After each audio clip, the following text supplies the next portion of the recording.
What type of perverted person are you? I want to know right now. You are a monster. You're a child. God preaches forgiveness, man. Yeah, I'm gonna preach forgiveness when I put my hands around your throat, you stupid mother. I understand you're pissed, man. No, you don't get you dumb.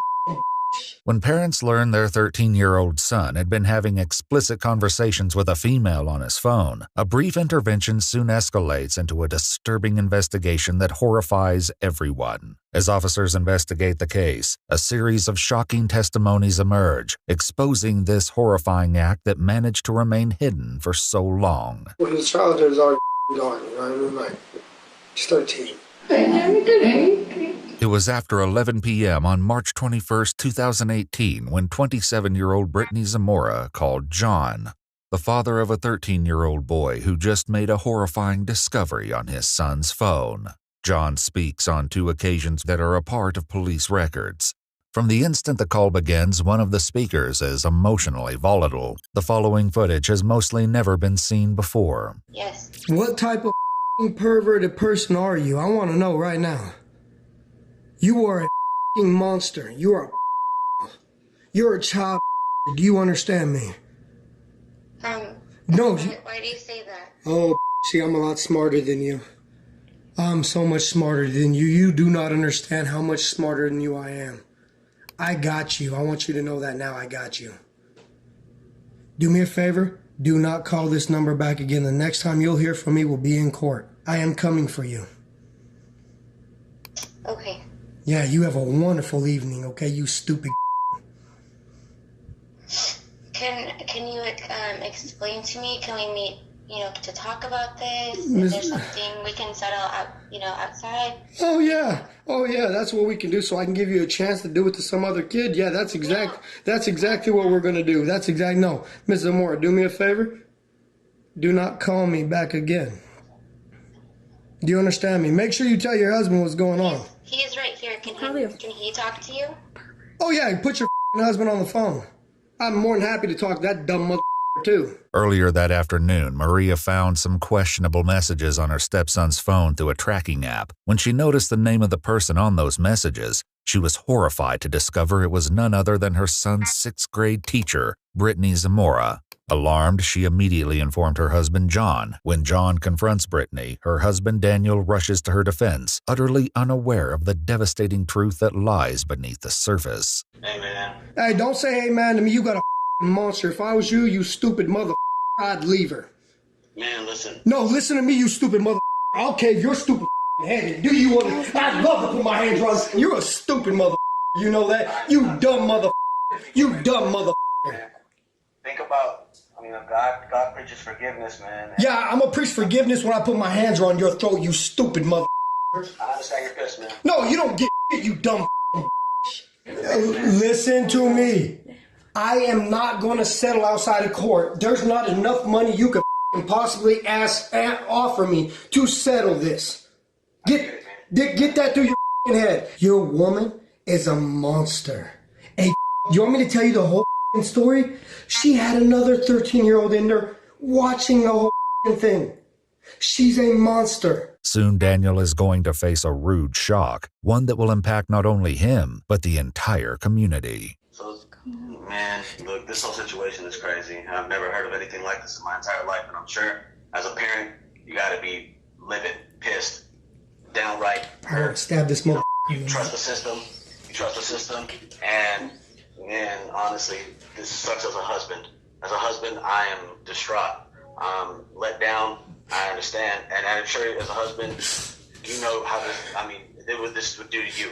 Well, dude, see, the thing is, I don't get with the monster.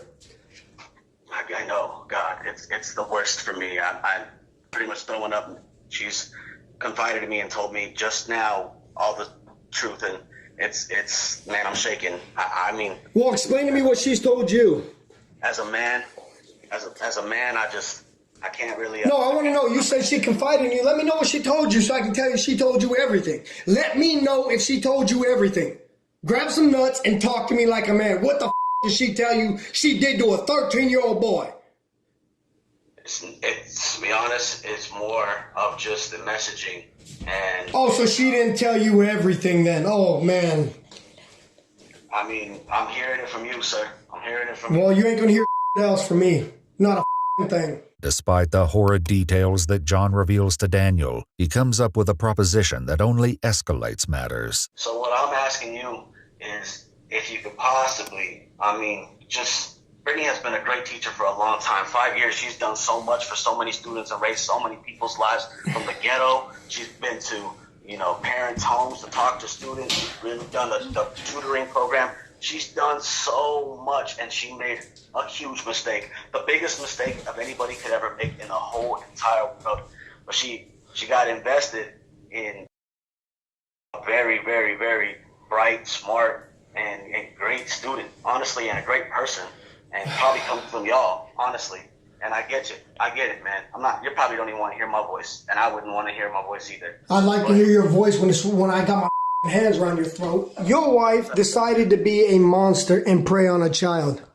She scarred my son mentally. Do you understand what a 13-year-old boy did? Do you get that at all? What Daniel Zamora does not know yet is that earlier that afternoon, the boy confessed to his parents that not only had he and his teacher been exchanging explicit text messages, but Brittany had been sexually assaulting him on more than one occasion. However, this appalling information still doesn't reveal the full extent of this devastating ordeal. What would you say happened? So I know. As a husband, man, I want to know this.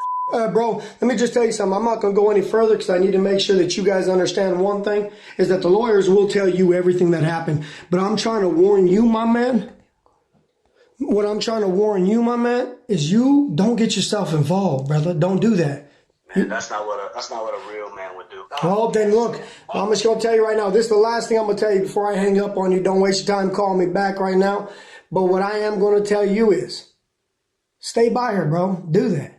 Your mom, your dad, her dad, everybody's going to know what this sick did. Everybody. You have a wonderful evening. Don't call this phone back. Have a good one. The following morning, an officer arrives at 6:30 a.m. at the family's home to collect the boy's cell phone and assess the situation. Our detectives had asked for is it a tablet? No, it's the cell phone, sir. Whatever the cell phone is, that if we can seize that at this point, because they need the evidence. Are you okay with that? Season it, I don't like the idea, and I told the principal. The only problem is I told the principal he's expecting me to show him all this too.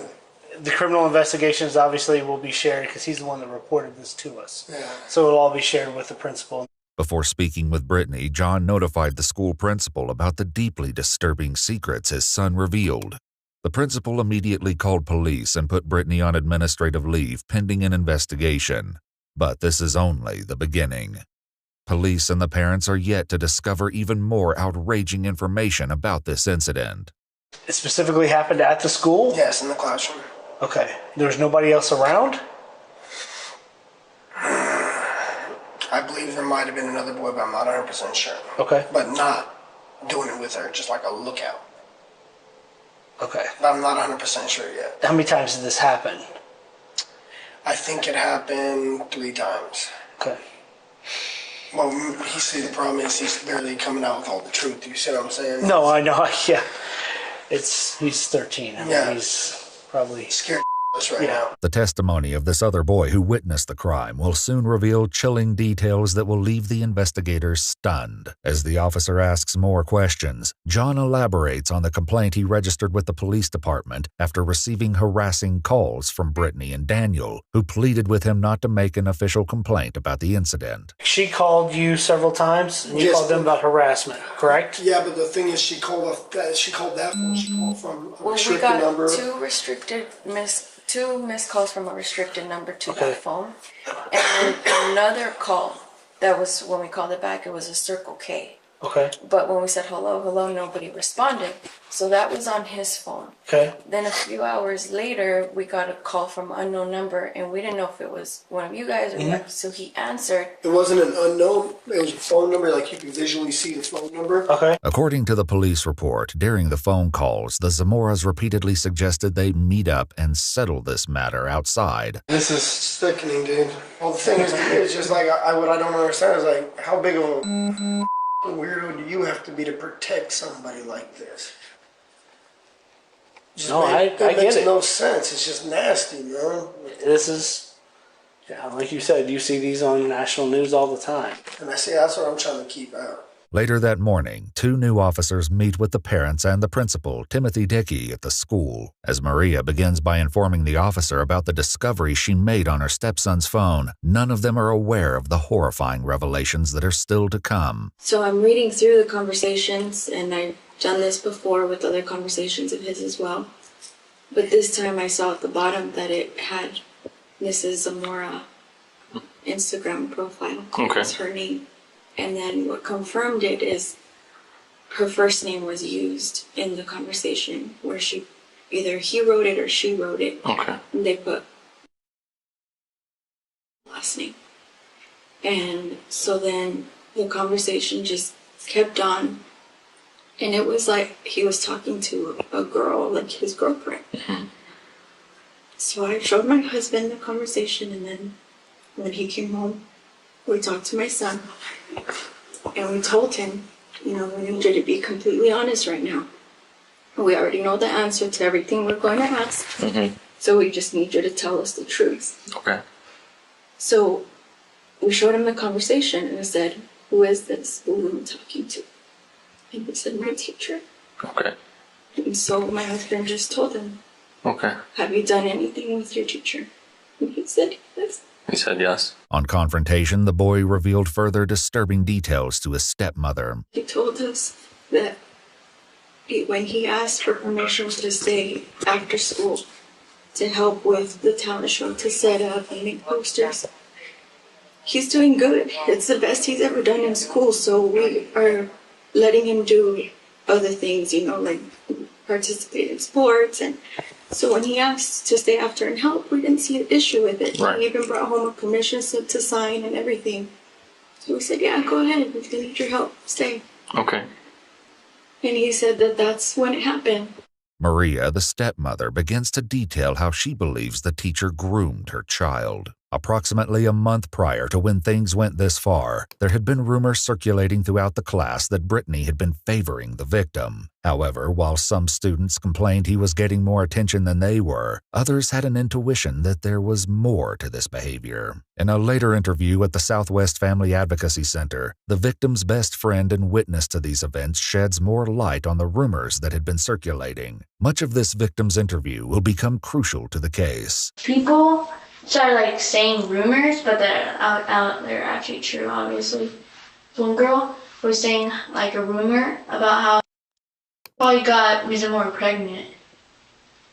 And there's just other rumors about how they're so close to each other, how they might be dating. When the rumors got out of hand, the principal paid a visit to the class. And then Mr. Dickey came, he's the principal, Mr. Dickey, was talking to us, saying, you guys should stop these rumors, and talking about how can you solve this situation by telling the principal, just solving it by teacher, just talking to them.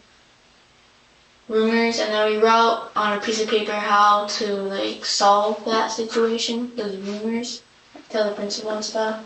The way we actually confirmed it, I told my son, you're going to Texas. I'm sorry to use this language, you guys want the truth. And I said, you're going to trap her. You're going to make her tell me everything through these messages, and that phone has everything you need to know on that. Everything. Okay. We took screenshots because I can show you right now what the messages say if any of you guys have the stomach to freaking read it. Understandably upset by such a despicable crime affecting their son, the parents' emotions overflow into grief, but they're still unaware that this is only the beginning of even darker revelations yet to come. We just don't, his childhood is already gone, right? He's 13. I'm sorry. Okay. You take a moment, please.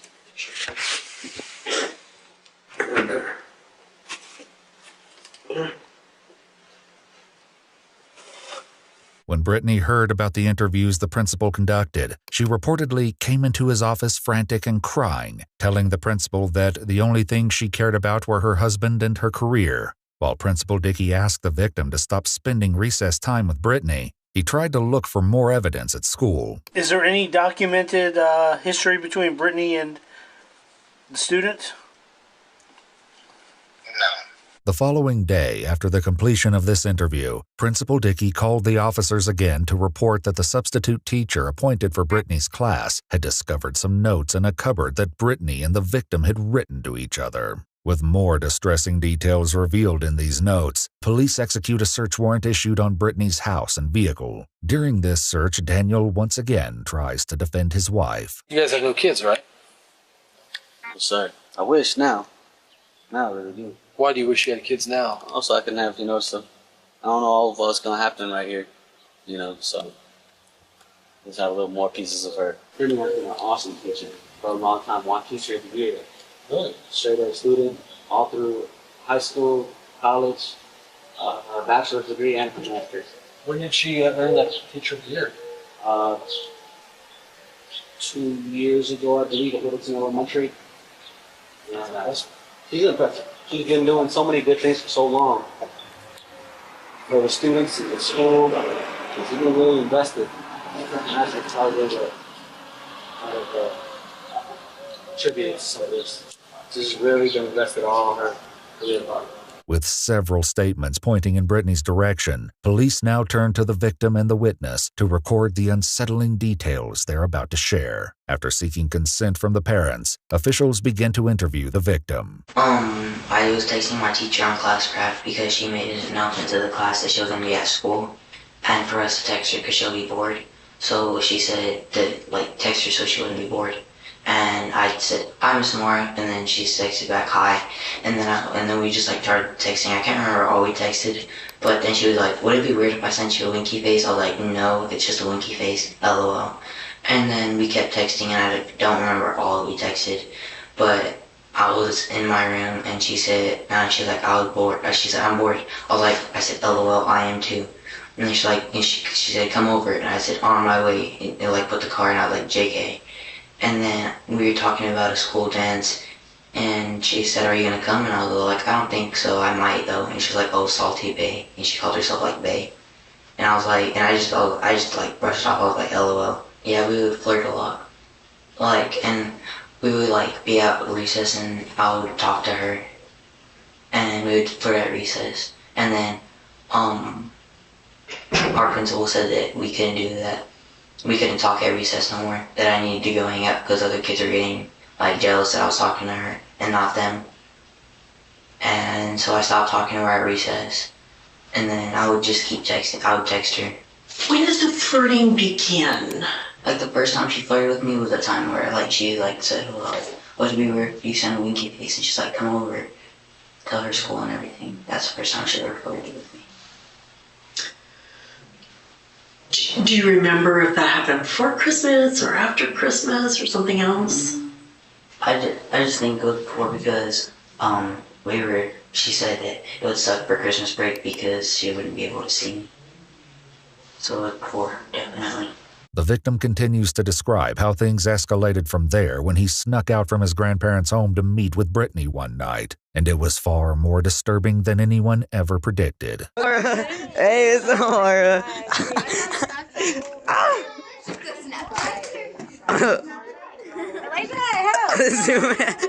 The interviewer broaches over the more unsettling subjects and makes notes of the events leading up to that revolting act. It wouldn't be long after this that Brittany began making distressing advances on the young boy in the most innocent setting. Where in the classroom exactly were you at when that happened? At her desk. At her desk. Is there another time that something happened? Yeah, she's done that a couple times, but I can't remember every time. That was just the first time.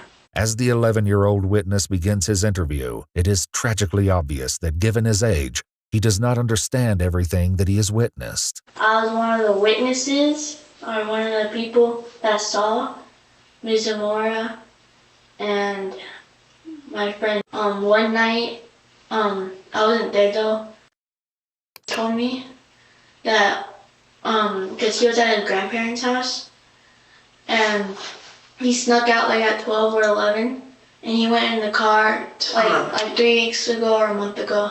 Did you see them text her? Did you see with your own eyes them texting every day? Yeah, he did show me messages, and he said, "Oh, me and Zamora are texting." Yeah, so I saw with my own eyes.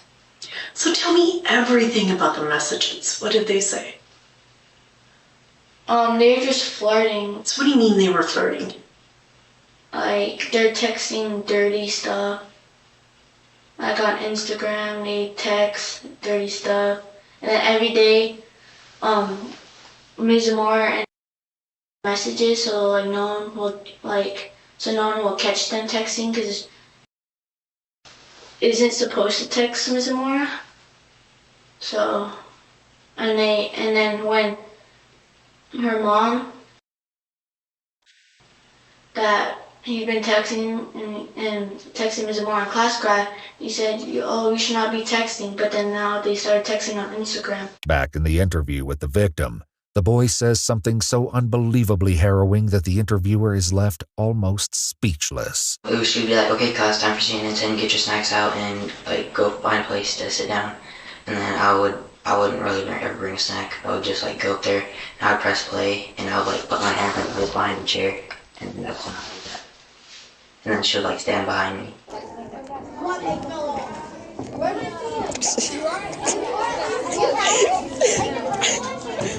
The witness elaborates further that Brittany often organized viewings of a daily news program for students called CNN 10 and the deplorable acts that really transpired during these sessions. When we're watching CNN 10, everyone watches CNN 10. And then she has a desk, and then this is a screen. Everyone looks that way. So Lauren said like to come over here so we can have cover, so no one can see.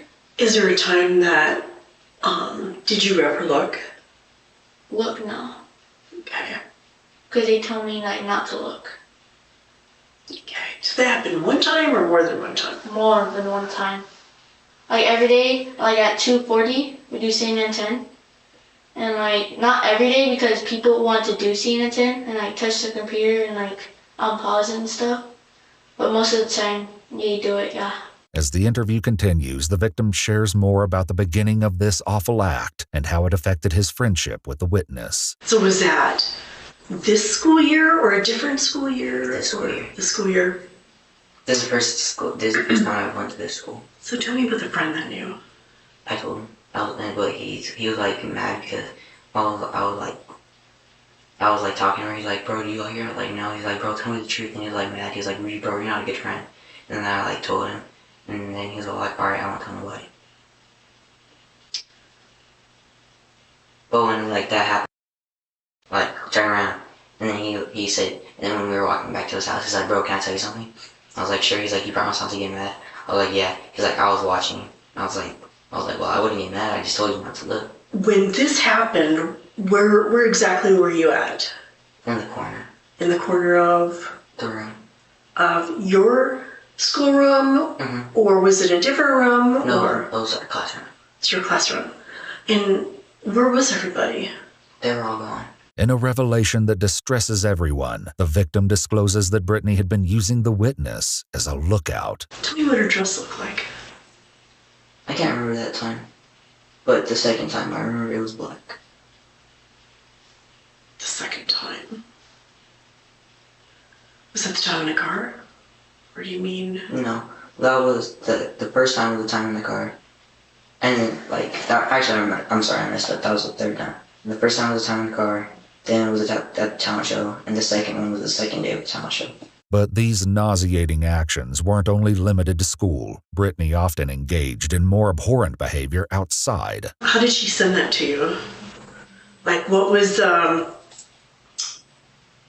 social media platform that? Instagram. Instagram. Is there a time that someone else saw one of those pictures? My friend, he's seen that one.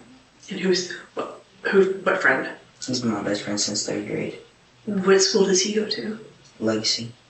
Is that the same school you go to? No. Okay. I used to go to that school, but I don't anymore. About anything? Oh yeah, I did. And what did you tell me everything? When she first came over to my grandparents' house, I told him that, and then I just told him when I flirted with her. Then you told him what? I'm sorry. I told him I would tell him about when I flirted with her, but that's it. You talked about several of them. Did you use anything else other than Instagram? Oh, well, I texted her one time off her number, and Snapchat. We used Snapchat, but we didn't really text off numbers a lot. Did she ever ask you for pictures? Or did you ever send her pictures? Yeah, I sent her pictures.